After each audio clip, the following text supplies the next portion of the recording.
To tame a What thunder roads spine. have you traveled? I guess this is Lizzie's new favorite spot. She hasn't been interested in coming back home. After all, she is a wild beast. I have to tell you, I haven't spoken to Meloon since we saved... Wait, there's... Oh, it respawned already. Wait, what? Give me a second.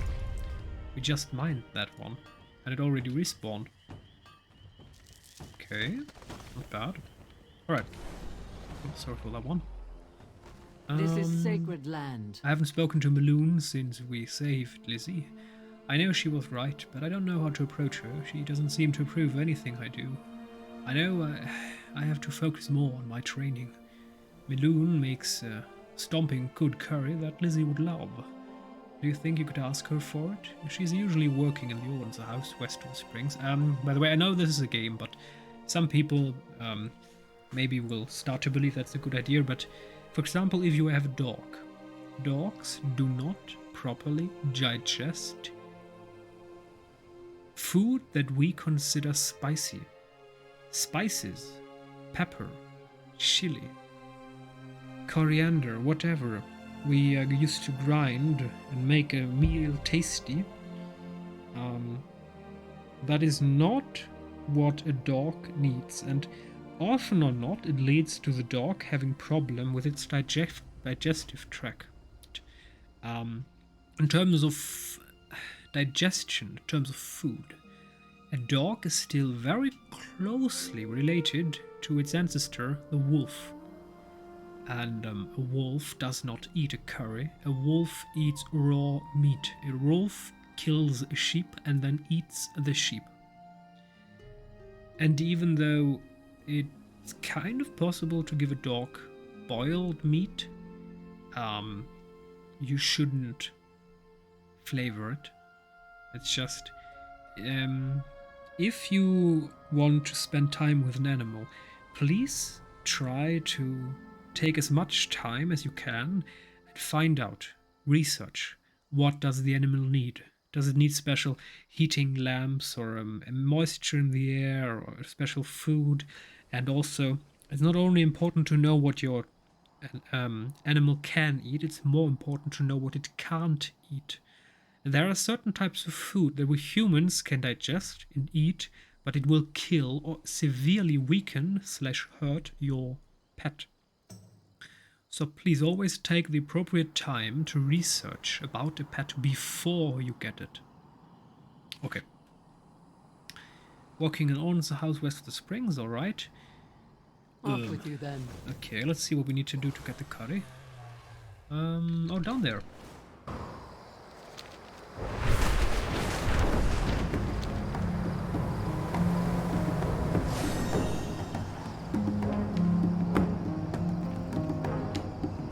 And by the way, yes, not every dog instantly dies. I've seen a dog at a party eat pizza and drink a bit of water, sipping from where that was on the ground. And the dog didn't die. But the dog did have stomachache the next day. And I was kind of unfriendly to my friend who was responsible for that dog, because that shouldn't have happened. But in the end of the day, it was his pet. And yeah, it's still just not good for your dog, and it can permanently damage their digestive tract, so just be a bit careful. I know that you love your animals, and we humans spread love, show affectionate love, by showering our animals with food. And we humans call that comfort food. And there's also something that people like to do, for example, when they have ducks. For example, at a public lake or something, at a public park. And they constantly feed the ducks white bread. The problem with white bread is the amount of sugar in it. It's as if you were constantly nagging on Snicker bars. Yes, it tastes good. That's why the ducks come back. But it's not healthy for them. You can't survive straight off Snickers. That's just not how life works. And it's a bit of a problem. Again, we talked about this before. The best thing that you can do for a wild animal is make sure it has a healthy dose of fear and will never approach a human. So if you see a wild animal and you truly want to help the wild animal, make it afraid of you. Jump, scream, do something unexpected, something ferocious, something the animal will feel terror of. And at the end of the day, without interaction with humans, its chances for a relatively good wild animal life will probably be higher than if it interacts with humans. It's just interaction with humans brings a lot of bad stuff. And human will feed it shit. I can only call it that because it's just not healthy for the animal. The human think it's cute and it likes it, the feeding, and the animal likes it. But then the human will go away and the animal will come back and the next person will feed it. And over and over and over again, and at some point the animal will even, well, forget to hunt. It will depend on the humans. And then one day the humans won't come back. And the animal has a problem. It can't hunt anymore. It needs food.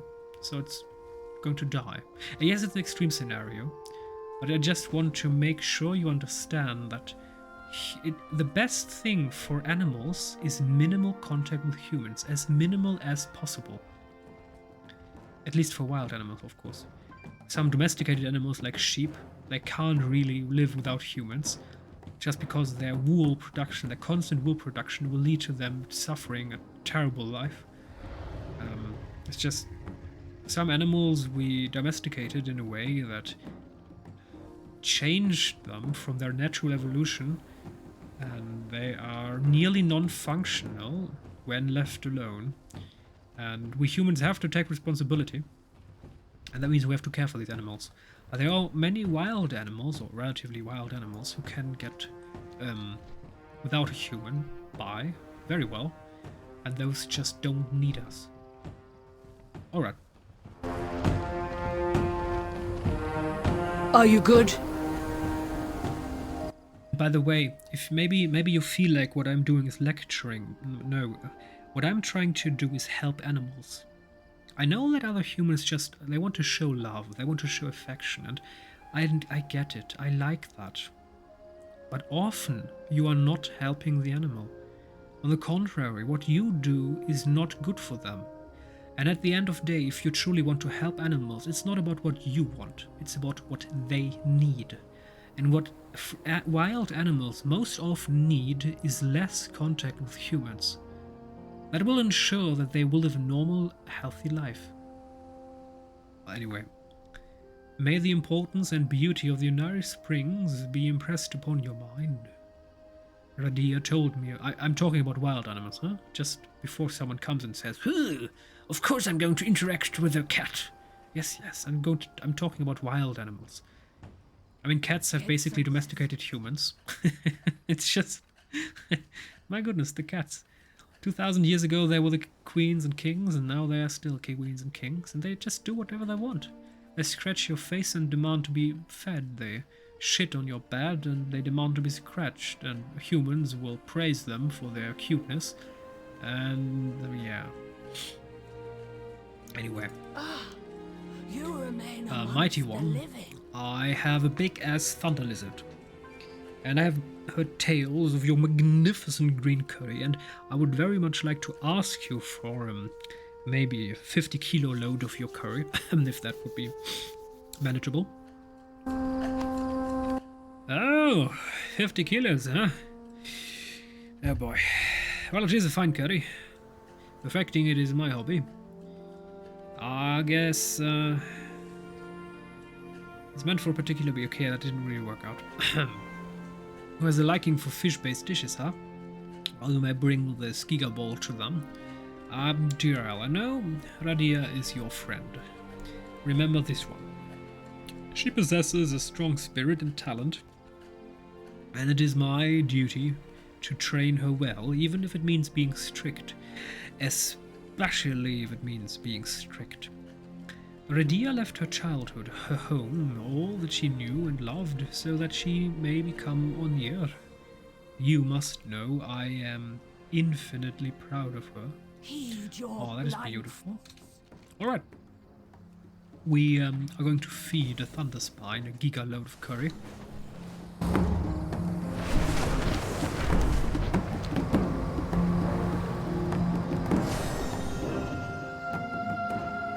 My hearth awaits you. Ooh, I can smell the curry from here. Oh, and the ancestors. Lizzie will be so happy. I'll take this as a sign that Maloon hasn't cast me out of her good graces completely. See you soon. Beast of the plains. Whoa, Lizzie, what's up? I think Lizzie is ready to be a beast of the plains again. She's so friendly to you and I now, but I can tell she wants to return to the wild. One day, when I am a winter sage, I will explore all the world beyond these springs, but first, my mid-season initiate trials. How time flies. I made a saddle and reins from the wool you gathered. Lizzie will be happy to come at your call. Please take her on all the adventures, Tyrell. Stay sharp. Lizzie! Where will the wind take you? What's up, my friend? Oh. Goodbye. Hello there. Alright. Arrive battle pass. A new pet. Alrighty. Oh, I need to open this Twitch stream again. I kind of forgot about that. There's right now a Twitch event going on where if you watch 8 hours of content, I'm just opening a browser and let it run in the background. I'm not actually watching the stream, but anyway, where you let a Twitch stream run, then you get a pet and a mount. And I activated the first 4 hours. So we have the Cenarian hatchling, though for some odd reason it doesn't show now. Cenarian. There you are. Okay, that's still buggy. Yeah, let's jump on this World of Warcraft. It's just infinitely buggy. Okay, Lizzie. What? Huh? Ah, sorry, we need to activate her first. Reminded me. And Lizzie, Thunderspine Tramper. Nothing will stop Lizzie from her mission to eat all the world's fruit. Well, that is an honorable task. Oh, she's walking fast. Whoa! I can definitely see massive differences in compared to a Kodo. Kind of. From especially the animation is kind of different. I kind of like it. It's about more leaning on the frontal legs, using them as a bit like arms. I kind of like that. Alright.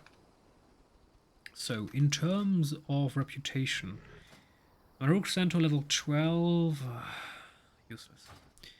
What do we have? Tuska. No. Dragon Scale. Quest line. Okay. Dragon Scale Expeditions Continued Adventures. Quest line with a sealed door. That could be useful. And Valdraken, the Silver Purpose. So at the end of the day, we need reputation everywhere. Windbreaker, Maruk Centaur. Yeah, I'm not going to do any of that right now. We don't... Oh. Strength and stamina. So, theoretically, this item can proc. It's a bit of a shame that we don't have Thunder Forged anymore. There was once a mechanic where there were several levels of possible upgrades that an item could have when it dropped. That was called the Thunder Forged. And we had that in Pandaria, and I think in the 2 add-ons after that, maybe 1 add-on after that. And personally, I liked the mechanic.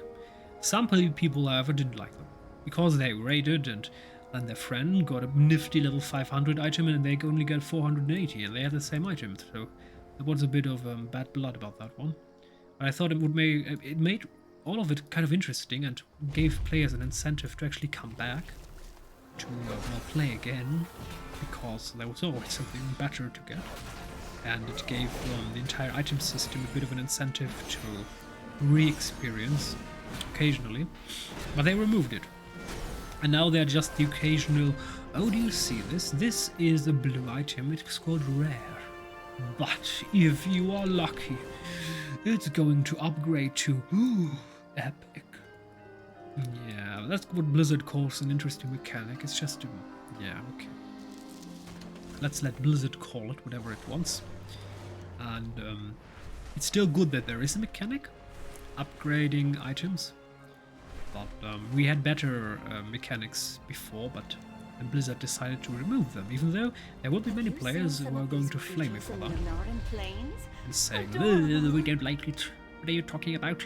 Did you actually play back then? And yes, I actually did. I'm actually a person who liked Pandaria when it came out.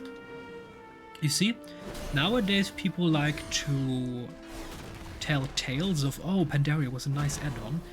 But I remember crystal clear. I played Burning Crusade and then I played World of the Lich King, and that was when the community was kind of at its peak. And then in Cataclysm, with all the Dungeon Finder, the anonymization of the community, that kind of changed. And the community kind of got frustrated. And they didn't really like Cataclysm. And then Pandaria came. And then people thought the Pandarians to be ridiculous. Oh my goodness, there were so many comments back then. On Wowhead and the Blizzard forums and other places where people flamed and Blizzard, how dare you? We are not... oh my goodness, how dare you? People didn't like it. And years after, suddenly people on Reddit, oh, Pandaria, I have so many good memories. And back in the day, I was one of the few players who liked Pandaria. And most of the other players, they hated upon it. They flamed upon it. And now they're all like, oh, it was so good. I have no idea where you guys were back in the days, but I could have used you, because back in the days I was one of the few who actually liked it. At times I actually liked Pandaria, from the design language, from the music, from the outfits, the items. I liked it more than Wrath of the Lich King. Yes, the community got worse, but that doesn't mean that the game itself got worse. The game itself, in terms of mechanics and classes and all of that, that was fine. My problem was the community, not the game. So, you can't fool me. I remember exactly how many people flamed on Pandaria because they didn't like Cataclysm. And then when Pandaria came out and they saw the pandas, they were instantly like, hey, this is not good. Yeah, I remember. You can't fool me.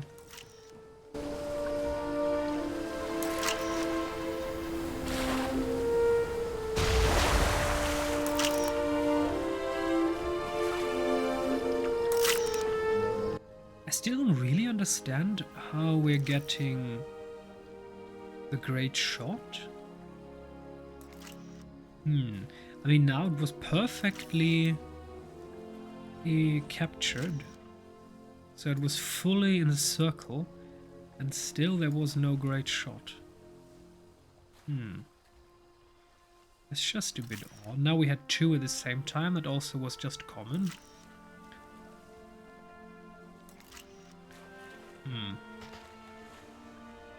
What are you? That's a big ass dog. Okay, that one didn't work out. Two at the same time is also... Who are you? Oh, these pictures are precious. Thank you so much. Well, I still have no idea how the system works, but it decides to make a great shot or something. Okay, that did not upgrade. So next up, we're going for the Azure span. I don't need anything here, but I saw that we had a race there, and obviously we can do it one. And then we're going for the hunt of super rares. At least I want to get one of these items, at least I want to meet a super rare. I have no idea yet where to find them. And maybe we're even going to need... My goodness, so many deposits. Maybe we're even going to need war mode on. There was something I read that apparently as a Horde player it's much easier to find super rares as a Horde player. We're going to find that out later.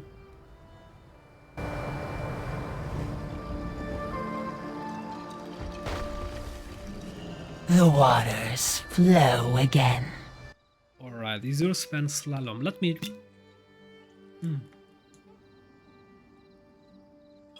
sip a bit of water. And... drink... no. Sneeze 1 second.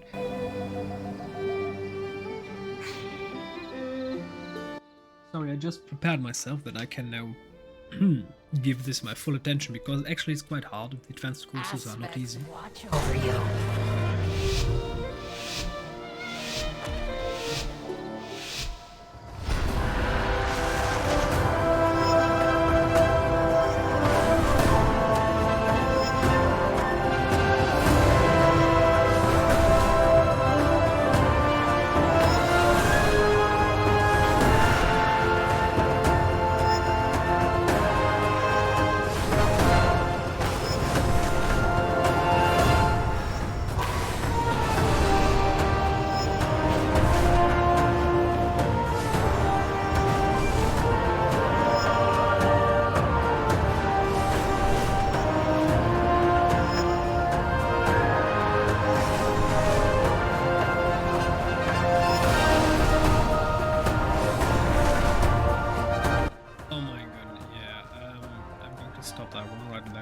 So first, the first choice already was bad. No Whirling Surge for us.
Oh, come on. 0.6 seconds, but that was actually not that terrible. I think we can do it. Maybe in the second or third try. I mean, considering that I kind of messed up, that was kind of good.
Ah, 0.4 seconds. Aspect's grace shine During it. Need to be faster.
Now we did it? Oh boy. Nice. I did not expect that one. You know what? I'm kind of in the mood right now. So let's go for the next one. Even though, you know, for good measure, we're going to do the climbing. And we're going to, yeah, first the Leyline Crystal. And then the climbing. And the next episode we're going to start with the next tour.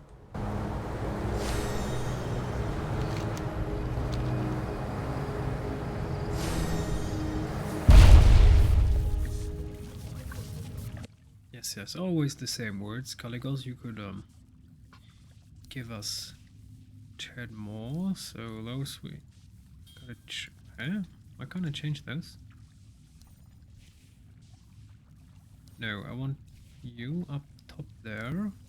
Going to change you out. And then these two I want there. You go there. Oh well, that's a big connection. I need you down there and done.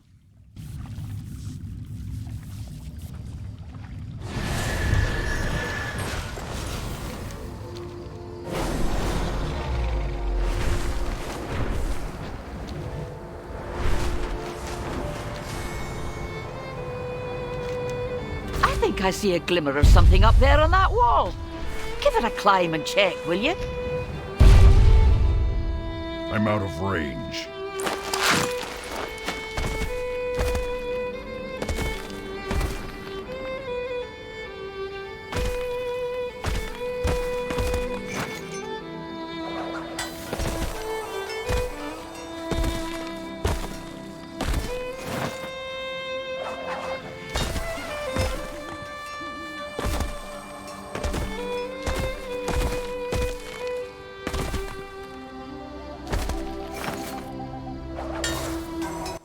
Where's the pack? Usually there is a pack here, an optional item that we can get, but I haven't found that one yet.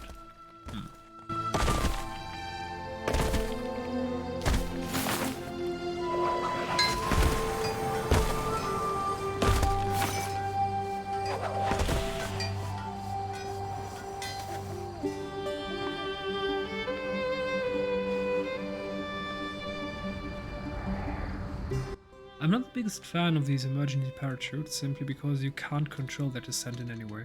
Any meaningful way. You can't change the direction or anything really. But still, look at the goats, they're just standing on top of there. It's a bit odd still. That it appears that there is no adventurous item anywhere.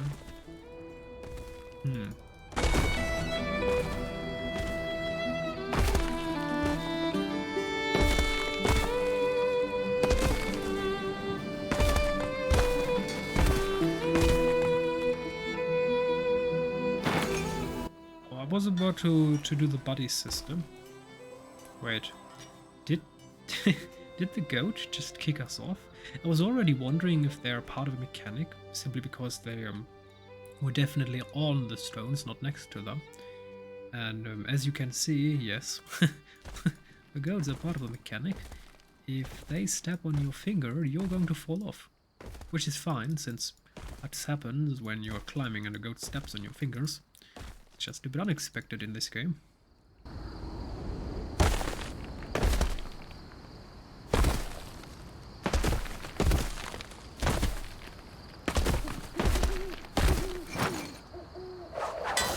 Ah, the things you find when you put yourself in mortal danger.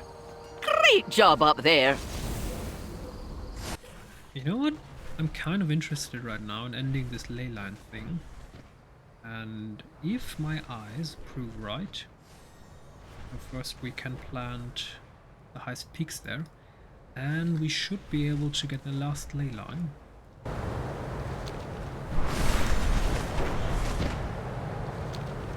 And since there's another two here anyway, it doesn't really matter where I go.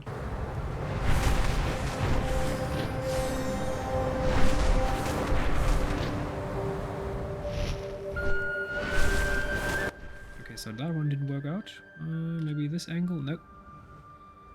Okay. Let's try this angle. Nope. What? Am I? Okay. Need a bit of speed first. Okay. Now we have a bit of speed. Nope. Okay. I need speed again. Hello, game. Okay, now it fulfills up again.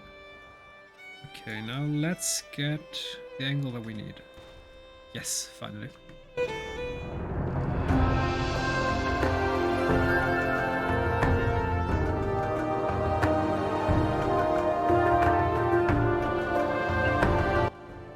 kind of like that.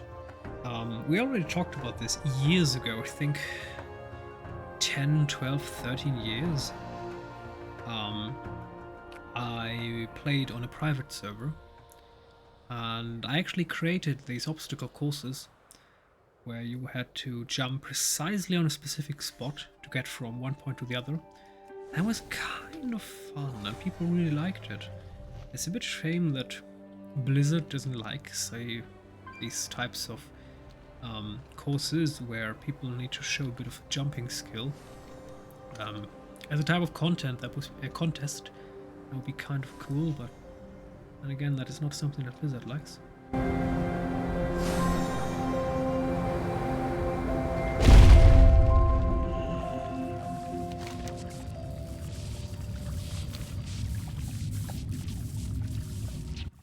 Yes. Let me see now. Well, that one is fine. This one we need to change. No. You and you. You and you. No. You two. Hello? And now you two. No. Done. It's a bit buggy pressing on them. Don't we get anything from Caligos? Leyline. Rupert, the gentleman elemental, please allow me to help. Well, thank you. Leyline. I mean, I expected maybe a message from Caligos, like, thank you, well done, adventurer, but no, just, oh yes, he did the magnificent task again, and now I can do whatever I want with all the power. Should I say thank you? Nah. Come on, that's just rude. Someone is doing all the work for you for free. He's not paying us anything. And he's helping us gain basically infinite power. And not even a thanks? I mean, come on. That's a bit rude.